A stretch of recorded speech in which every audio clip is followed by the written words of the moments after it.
Je voudrais, à l'entame de mon propos, souhaiter à toutes et à tous la cordiale bienvenue dans cette belle salle de conférence de la Direction générale des douanes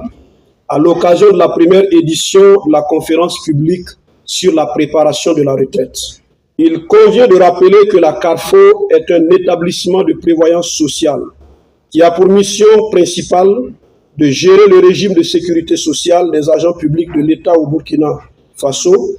et cela a été institué par la loi numéro 003/2021 AN du 1er avril 2021. Si les agents publics sont de plus en plus informés sur leurs droits lorsqu'ils sont admis à la retraite, force est de constater que beaucoup se laissent malheureusement surprendre par ce moment unique de leur vie, soit en raison d'une impréparation, soit à cause d'une mauvaise préparation.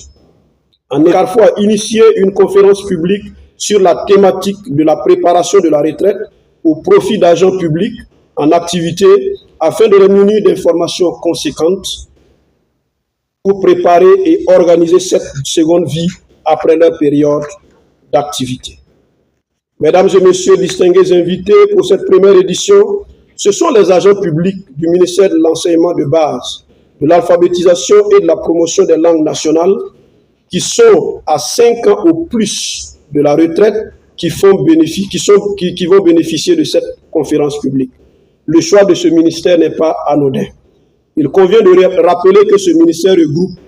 plus de 50% de l'effectif des agents publics au Burkina Faso. Et au cours de ces 2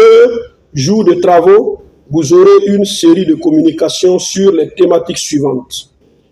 Les droits et obligations de l'agent admis à la retraite, la préparation administrative de la retraite, la gestion des projets personnels,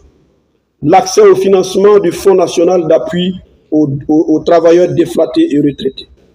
les opportunités et sources de financement de projets personnels au Burkina Faso, les dispositions médicales à adopter par le futur retraité. Ces thématiques seront développées par différents experts provenant de plusieurs structures. Il s'agit de la Direction générale de la fonction publique, le Fonds national d'appui aux travailleurs déflatés et retraités, la Direction générale du budget, la Maison de l'entreprise du Burkina, l'Agence de financement et de promotion des petites et moyennes entreprises, la Direction des ressources humaines du MEBA-PLN et bien entendu la Caisse autonome de retraite des fonctionnaires. Ces communications seront modérées par des personnes également très expérimentées,